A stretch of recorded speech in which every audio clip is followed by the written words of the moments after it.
احنا كده في مواسم كأهلاوية يعني بنبقى بنطلع كده كل سنة كده نروح رحلة بس سياحية. هي احنا بنروح بطولة من أهم البطولات في العالم، وحرفيا هي الفترة دي أعتقد كمان إن هي أهم بطولة في العالم. العالم كله مستنيها، تقريبا حوالي 11 أو 12 فريق أوروبي، ومعاهم كذا فريق تاني من آسيا ومن أفريقيا ومن أمريكا الجنوبية. الأهلي الأهلي FC. شعب العالم اتكلمت عن النادي الأهلي ومتوقف كأس العالم للأندية يبقى يا فرق ممكن الاهلي يكسبها كلها، الثلاث فرق اللي مع الاهلي ممكن يكسبها، لكن بشوف ان ظروف الماتشات صعبه جدا. منتظرين بقى ان احنا هنلعب ماتش للتاريخ، ماتش افتتاح بطولة كأس العالم للأندية بثوبها الجديد.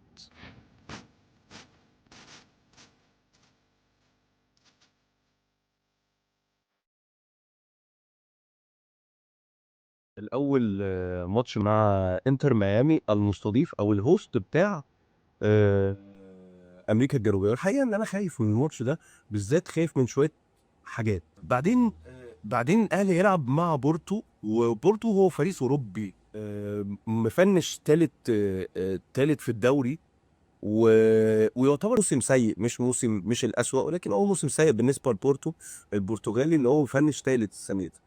الفريق التالت اللي احنا هنلعبه هو بالميراس جايب طموحات عاليه قوي. احنا في الحقيقه لعبناه مرتين. كان باختصار الكلام عن مجموعه الاهلي في كاس العالم. الصفقه الاهم، احذروا الكاوو، الصفقه الاعظم، الصفقة التي أرعبت القصور، زيزو الأهلاوي. كل الطرق تؤدي للجزيرة. زيزو في أرض التاريخ، زيزو أهلاوي. طيب، وفي الحقيقة وإحنا بنجهز للمنافسات بتاعة كأس العالم، وكنا بنخلص بطولة أفريقيا وخلص بطولة الدوري، اكتشفنا إن إدارة النادي الأهلي عملت مفاوضات مع لاعب. في حاجات حقيقية اتقالت، تصدقها وما تصدقهاش برضو براحتك. أنا مش جاي أكدب زيزو أو أخليه يتصدق، أنا جاي بس أقول شوية هنتات. يعني مثلا العقد بتاع نادي الشباب السعودي ده كان حقيقي. سوء إدارة كبير جدا جدا جدا من نادي الزمالك. شيء غلط ان انا يبقى عندي جوهره او عندي كنز ثمين جدا جدا اخده واخليه في النادي بالاجبار. لا، هو في وقت من الاوقات الاداره كان عليها ضغوطات، الاداره كانت جايه بقى شهرين، الاداره مش عارف ايه، بس العقد ده كان هيحل ازمات كتير. فكره ان انا ابيعه وافكه بثلاث اربع لعيبه، فيبقى عندي ميزانيه ضخمه اقدر ان انا اساعد بيها واقوم النادي. ده الشيء الاحسن، ودي الاستفاده الاكبر من لاعب زي زيزو. هو نجم في نادي الزمالك، ولكن الاداره اتصرفت بطريقه تانية خالص. هنا بقى بدات الازمه. هنا بدا النادي الاهلي يخش ويتفاوض. زيزو هو لعيب موهوب، لعيب فنياته عاليه، لعيب كويس جدا جدا، هيفيدنا جدا. ودي حاجه انا شايفها من وجهه نظري ان هي كويسه. وبالسيره كده بالمره يعني شيكاتك فين؟ فين الشيكات يا ميدو؟ فين الشيكات يا ميدو؟ مخبينه ليه؟ انت مستخبي مننا؟ ميدو انت مستخبي مننا يا ميدو؟ شيكاتك فين؟ انا ما شفتش ليك شيكات. مش عارف، ولا انتوا شيكاتكم مش متغطيه ولا ايه؟ يعني مفيش حد يمضي عليها طيب، ولا هي مش موجوده في البنك ومفيش فلوس ولا؟ ما ده برضو شيء غريب قوي. يعني ايه اطلع اقول اصل انا عندي شيكات واقدر امضي لعيبه الاهلي؟ طب ليه انتوا بتستفزوا الاهلي ليه؟ بجد والله. برضو يعني برضو دي حاجات غريبه الواحد بيشوفها، بجد مش طبيعيه. يعني انا مش بتكلم عن نادي الزمالك ومش بهاجمه، ولكن انا بهاجم سوء الاداره اللي جوه نادي الزمالك، وخصوصا اشخاص معينه بعينهم عايزين دايما يمسكوا كده. آه، احنا في الصوره، احنا في الكاميرا، اظبط الكاميرا علينا، اظبط الكاميرا. ايه ده؟ انا عايز ابقى في النص. انا دايما عايز ابقى متبروز، عايز ابقى دايما انا اللي بتكلم، عايز ابقى دايما انا اللي باين في الصوره، ان انا اللي بجيب حق الزمالك وانا اللي واقف قصاده لوحدي، وفي الحقيقه لا. في بطولات انا كسبتها عايز اكسبها تاني، وفي بطولات انا ما كسبتهاش عايز اكسبها اللي ما لاول كسبتوش مره. وعايز تكسبه لاول مره؟ بطوله افريقيا. ده دوري ابطال افريقيا انا ما كسبتوش ولا مره مع الزمالك، ف عندي حلم كبير ان انا ممكن احققه يعني مع النادي. مم. كاس العالم للانديه ما شاركتش فيه ولا مره، عايز اشارك فيه. مم. مش هم دول بس، عايز اكسب الدوري وعايز اكسب الكاس وعايز اكسب برضه، عايز اكسب كل البطولات اللي انا اكسب، عايز اكسب السوبر الافريقي والسوبر المصري، كل البطولات. مم. انا رايح هناك عشان اكسب كل البطولات.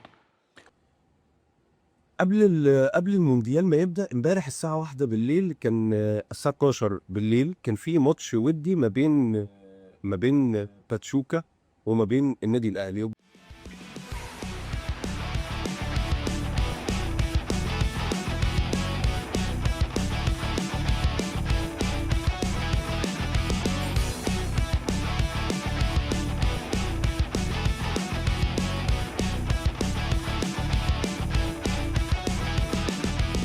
هو ند قوي،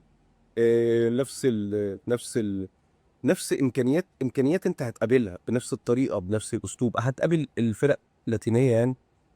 انت لازم تبقى متعود عليهم وشايف انت هتعمل ايه وعارف انت هتروح فين وتيجي منين. انتهى 1-1.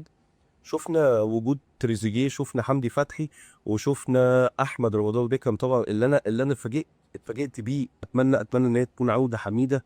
وشفنا زيزو وهو نازل بيحاول على كل كوره وبيحاول ان هو يفيد، حط عليه ضغط في ان هو شاط اول ضربه جزاء. شفنا تريزيجيه وهو بيجيب اول جون، شفنا حمدي فتحي، شفنا اليو ديانج، شفنا بن رمضان وهو قاعد تقريبا اكتر وقت ممكن في الشوطين. يعني هو لعب الشوط الاول كله ولعب بتاع 4 أو 5 دقايق في الشوط الثاني. عمر كمال انا عندي مشكله معاه تماما. عمر كمال ممكن يكون احسن حد في ناحيه الهجوم، ولكن هو ممكن يكون الاسوأ دفاعيا. فانا اعتقد من وجهه نظري ان عمر كمال هيبقى البديل لمحمد هاني كده كده. كوسيرو فيرو يعني كان بيجرب وبيشوف هو مين الاحق ومين اللي المفروض يلعب على مين. انا وجهه نظري ان محمد هاني كده كده هيلعب على عمر كده، ولكن انت عندك مشكله دفاعيه. العش مستواه كان سيء، صعب ان انا احكم على لاعب من ماتش واحد. قفشه كان سيء جدا، عمل كميه ميس باصات رهيبه امبارح. قفشه عمل بتاع مثلا 4 ميس باص، منهم كورتين كانوا رايحين على الجون على مصطفى شوبير.